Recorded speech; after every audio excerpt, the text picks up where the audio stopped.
me some ice. Skin me a peach and save the fuzz for my pillow. Poach me a prawns, talk to me nice. You got to wine me anytime. Yeah, I'm getting hungry. Peel me a grape. I'm Laura Bonicelli, and we are cooking with Italian style. It's not always fast, it's not always easy, and it's not always Italian. We use the freshest and finest ingredients that we can find and afford, and we not only savor the meals we make, we savor making them. That's cooking with Italian style. This week, we're making Braciolette Ripiene, which is basically a chicken breast rolled around a vegetable stuffing. The braciolette refers to the actually stuffed breast, and the ripiene is the actual stuffing. In French, you would call that a roulade. We are going to serve that with a lemon orzo and roasted tomatoes. So let's start by getting all of our ingredients together, and let's get cooking. I am always trying to develop healthful recipes and balanced menus for my solo meal delivery service, and the first place I look for inspiration is of course the Mediterranean, specifically in this case Italy. And one of the reasons is the Italians don't eat like Americans do. They eat way more fruits and vegetables, and even though they eat pasta, they don't eat a lot of pasta, they just eat a little pasta. So let me tell you what I have going on here.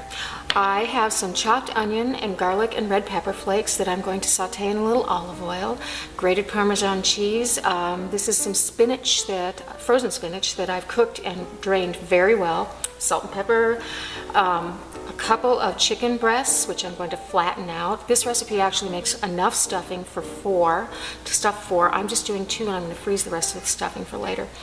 And then I have some chicken broth and white wine that I'm going to cook these wonderful braciolette in, and a red pepper that we are going to deal with in a second.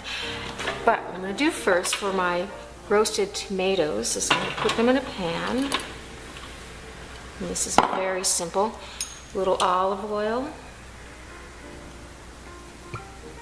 and some salt and pepper, and then these go into the oven, 425 degrees, 20 to 25 minutes.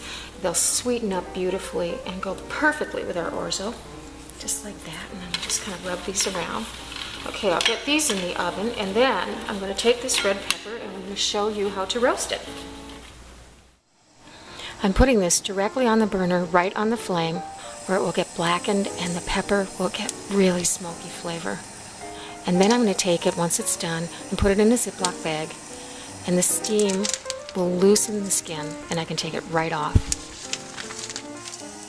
So into a tablespoon and a half of olive oil, I'm putting a half a cup of chopped onion and a clove of garlic minced, and a quarter teaspoon of red pepper flakes. And then I'm going to stir that around for 3 or 4 minutes until they get to be a very nice golden brown.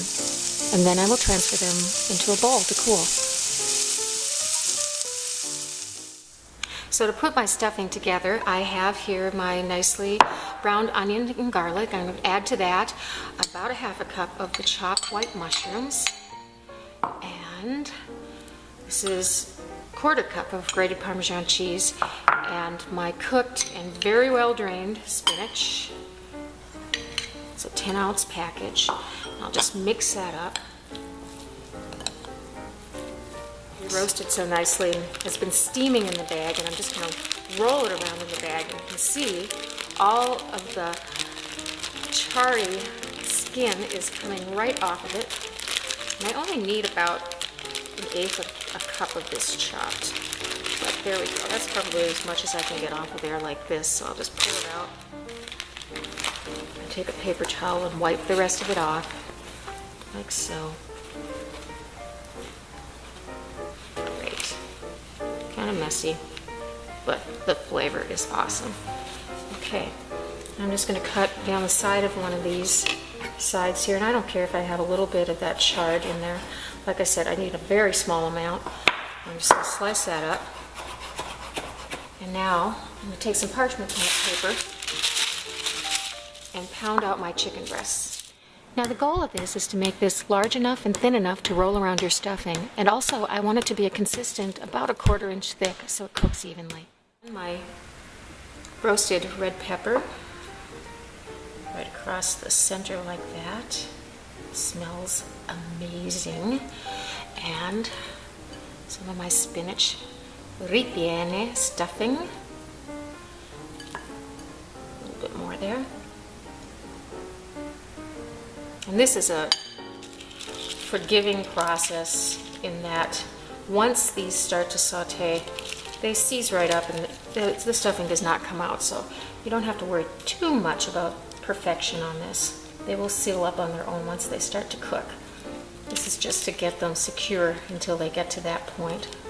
This is sort of like sewing. Okay, there we go. Okay, so what's up next is we are going to get these guys sauteing in a little olive oil, and we're going to make our orzo. This is about 1.5 tablespoons of hot oil over medium-high heat, and I'm just lowering my braciolette into this. And on the burner you can't see, I have my orzo cooking in a pot of boiling salted water. And then I'm just going to keep turning these. You see how nicely they brown. And they stick a little bit, that's part of browning, it's okay. And this whole process will take about 10 minutes.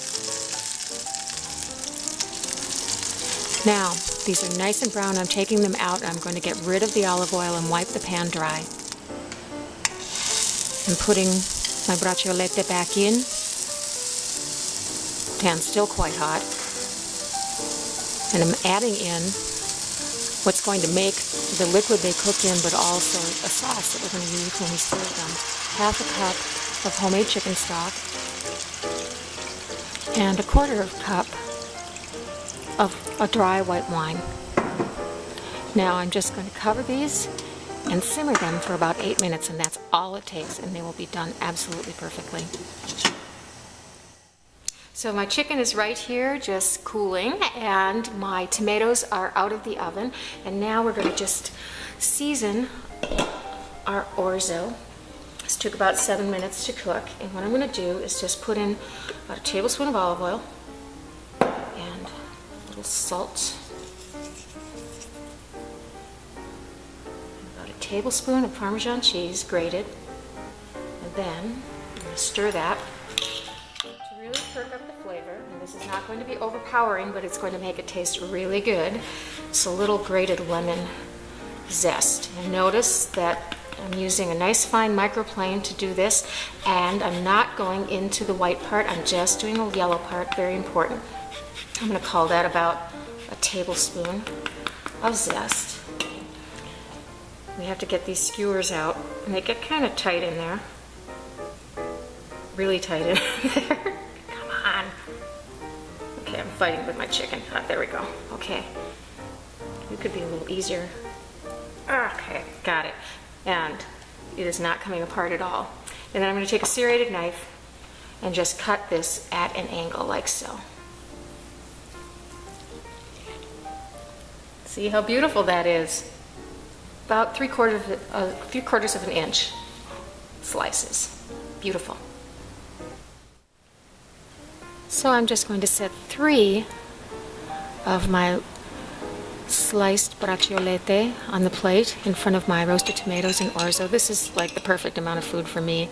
And then I'm spooning over some of my sauce, which is the pan drippings and the white wine. I've reduced that down a little bit just to intensify it. That will add so much flavor. And then on top of that, some pignoli, pine nuts. Add a little crunch. And some grated Parmesan. And that is all there is to it. Wow, isn't this just beautiful? If you want to download this recipe and more, go to solobybonicelli.com and click on the recipe section. I really hope you enjoy making my Braciolette Ripiene and cooking with Italian style. Buon appetito!